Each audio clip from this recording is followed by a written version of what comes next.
L'objet de cette vidéo consiste à se pencher sur l'une des lignes narratives de Gare centrale, celle qui se rapporte aux relations entre Enewi et Hanuma et leur évolution vers la tentative d'assassinat. Cela revient à se pencher, en l'occurrence, sur la genèse du crime. Alors, ce que j'entends par la genèse du crime, ce sont les signes avant-coureurs, les indices susceptibles d'annoncer le crime. En fait, tout au long du film, on a une composition progressive d'un puzzle qui va donner lieu à deux tentatives d'assassinat. Ce puzzle correspond justement à l'une des lignes narratives du film qui le rapproche de l'univers du film noir. Parmi les éléments de ce puzzle, il y a toutes les manifestations de la distorsion de la libido du personnage, à commencer par le regard. On va commencer d'abord par le prologue qui renferme certains éléments ayant valeur de prolapse. Je vous propose d'abord de visionner ce prologue ou ce pré-générique. دي محطة مصر قلب المدينة. كل دقيقة بيطلع منها قطر وكل دقيقة بيوصل فيها قطر. ألوف من الناس بيتقابلوا وبيفترقوا فيها، اللي من بحري واللي من قبلي، الخواجة وابن البلد، الغني والفقير، الشغال والعاطل. أنا مدبولي متعهد الصحف في المحطة، وده الكشك اللي ببيع فيه. شغلتي خلتني أقرأ في الجرايد كل يوم حوادث غريبة، لكن وجودي في المحطة خلاني أشوف حاجات أغرب. وأغرب حاجة هي إني في يوم بعد ما صليت الظهر شفت جدع غلبان مرمي على الرصيف زي غيره من اللي بشوفهم كل يوم في المحطة، سايبين بلادهم وأهليهم وفاكرين إن السعادة والمال هيلاقوها في مصر. سألته عن اسمه ما ردش عليا. جيت أمشي اكتشفت إنه أعرج، فصعب عليا وخدته أشغله مع العيال اللي بسرحهم بالجرايد في المحطة، وعرفت إن اسمه إناوي.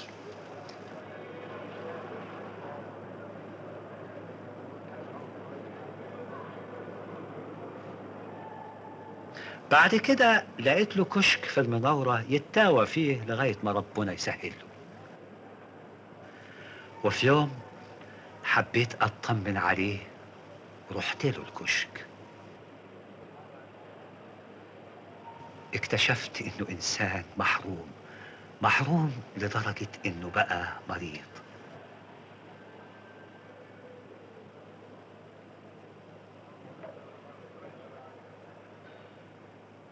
مسكين يا إناوي، مين كان يصدق إن يحصل لك اللي حصل؟ Dans ce prologue en voix off, à la première personne, Madbouli, jouant à la fois le rôle de narrateur et de témoin, raconte sa rencontre avec Neri. Trois éléments méritent d'être relevés dans ce prologue, dans la mesure où ils sont en rapport avec cette ligne narrative dont nous avons parlé au début. Ce sont trois éléments où on pourrait déceler une annonce du crime. شغلتي خلتني أقرأ في الجرايد كل يوم حوادث غريبة، لكن وجودي في المحطة خلاني أشوف حاجات أغرب. وأغرب حاجة هي إني في يوم بعد ما صليت الظهر شفت جدع غلبان مرمي على الرصيف زي غيره من اللي بشوفهم كل يوم في المحطة، سايبين بلادهم وأهليهم وفاكرين إن السعادة والمال هيلاقوها في مصر. Je m'arrêterai dans un premier temps sur le mot étrange employé à trois reprises dans ce court extrait qu'on vient de voir et qui correspond, à vrai dire, à deux plans. Dans le premier plan, c'est celui sur lequel j'ai fait arrêt sur image. Le mot étrange est associé à la lecture des faits divers dans les journaux. Alors ce détail relatif aux journaux, défini ici comme l'un des lieux du déploiement de l'étrange ou de l'insolite, fait écho à un fait divers lu à peu près vers le milieu du film par Madbouli en présence de Henawi. Il s'agit évidemment du fait divers de la rosette, appelé en arabe Hadith Rashid. On constate donc que le puzzle de la scène intime et dramaturgique du crime commence à se constituer dès le prologue. C'est ensuite la gare qui est présentée dans un deuxième temps comme le lieu de l'étrange. C'est dans ce plan sur lequel j'ai fait un arrêt sur image.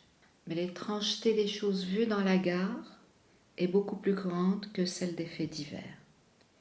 Le récit de Henawi est la mise en place progressive de l'univers du film, obéit au principe de la gradation, susceptible d'éveiller la curiosité du spectateur.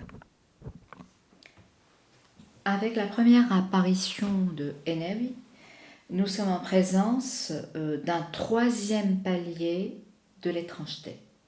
Autrement dit, encore une gradation. La chose la plus étrange. Wa aghrab haga, nous dit-on. Cependant, l'ampleur de cette étrangeté n'est pas dévoilée d'emblée. Et on constate d'ailleurs que le personnage est d'abord présenté, d'après le discours de Nawi, comme étant représentatif d'une catégorie, celle des ruraux ayant quitté leur lieu d'origine dans l'espoir d'une meilleure vie au Caire, ou d'une vie meilleure plutôt au Caire. Madbouli dresse en quelque sorte, dans un premier temps, un portrait sociologique du personnage, qui se confond avec une catégorie. Et cela contredit à première vue la logique de l'insolite ou de l'étrangeté. Il y a néanmoins un détail qui relève de la singularité. Il s'agit bien entendu de l'infirmité du personnage. C'est justement cette anomalie qui fait sa singularité. C'est cette anomalie qui fait la singularité du personnage dont le nom, prononcé pour la première fois dans le film, coïncide avec l'énonciation de cette première anomalie. La deuxième anomalie, en revanche, est celle par laquelle le prologue sera clôturé. وفي يوم حبيت أطمن عليه ورحت له الكشك. اكتشفت إنه إنسان محروم لدرجة إنه بقى مريض.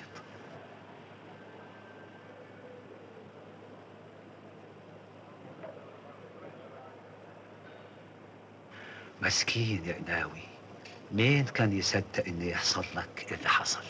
Pour commenter cet extrait qu'on vient de voir, je commencerai par l'absence du personnage dont parle la voix off. Madbouli se rend dans la cabane de Henawi, mais ce dernier n'y est pas visiblement.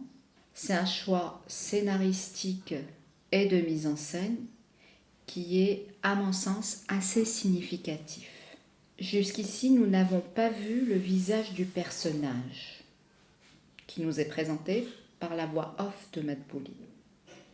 Même quand il est à l'image, son visage est caché et il est assis par terre et est complètement recroquevillé sur lui-même.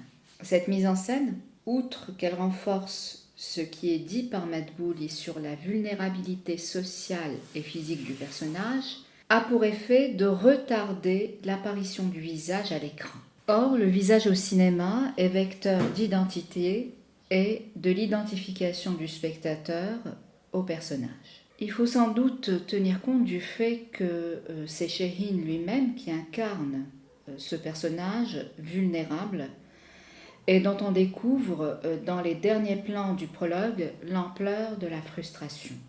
Tout se passe comme si le réalisateur, acteur, avait choisi dans un premier temps l'invisibilité comme mode de représentation.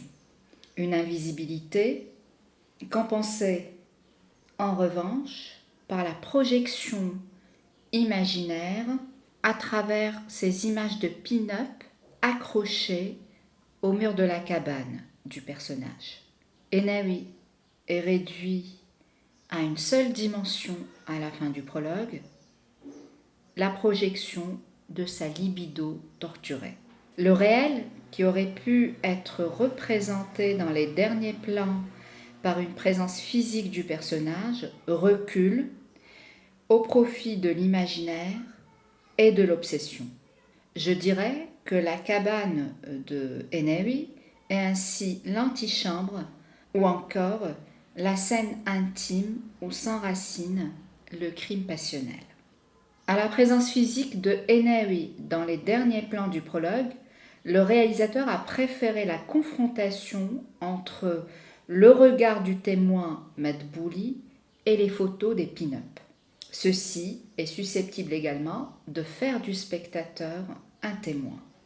Mais il est à remarquer que cela ne se fait pas sur le mode classique du champ contre champ, pour représenter la découverte de l'univers mental du personnage, c'est-à-dire que nous n'avons pas d'alternance construite selon un axe de 180 degrés entre le visage de Madbouli éberlué par sa découverte et les inserts sur les pin-up. Au classique champ contre champ, le réalisateur a préféré la figure de l'encerclement, puis du déplacement, comme pour représenter l'état de débordement et de vertige dans lequel se trouve le témoin.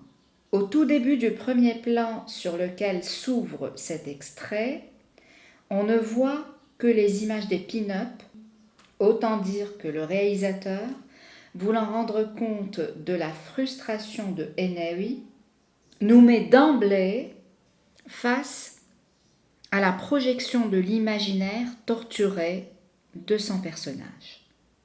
Madbouli entre par la suite dans le champ. Son regard se porte vers le hors-champ, dont on devine qu'il est tapissé également par d'autres images de femmes dénudées. À l'arrière-plan, les images des pin-up créent un effet de surcadrage, la tête du personnage étant doublement encadrée par les limites du cadre et par les images qui prennent la forme d'une projection mentale. Cette configuration du plan, de même que le regard circulaire se portant vers le hors-champ, crée une impression d'encerclement par une matière délirante, minutieusement découpée. Je vous fais remarquer que les contours du découpage des photos épousent ceux du corps féminin. Un corps féminin fétichisé. Le deuxième plan de l'extrait est un plan subjectif, comme en témoigne le mouvement de caméra. Un panoramique représentant la trajectoire du regard de ce témoin qu'est Madbouli. Le panoramique se termine par un travelling avant un peu chancelant qui permet de voir de plus près les images des pin-up. Le plan suivant permet de retrouver le surcadrage et de fait la configuration d'une partie du plan précédent. La prolepse narrative proprement dite est prononcée alors qu'on a à l'image cette configuration du surcadrage. Ce que j'entends par prolepse narrative, c'est la phrase suivante: Meskin ya Enawi, min kan yasadda enno hasal lak illi hasal. Pauvre Enawi, qui aurait pu prévoir ce qui t'est arrivé, nous dit la voix off. La prolepse énoncée dans ce décor renforce l'idée que la cabane de Enawi est le lieu de la projection d'une libido torturée. Elle est l'antichambre ou encore la chambre noire, pour reprendre une métaphore photographique, ou encore la caverne de l'illusion distordue conduisant au crime passionnel. Alors à travers cette vidéo, j'ai essayé de montrer que le puzzle de la ligne narrative du crime passionnel commence à se composer dès le prologue. Je vous invite de ce fait à étendre ce travail à d'autres séquences du film où se trouvent posés d'autres jalons du crime passionnel.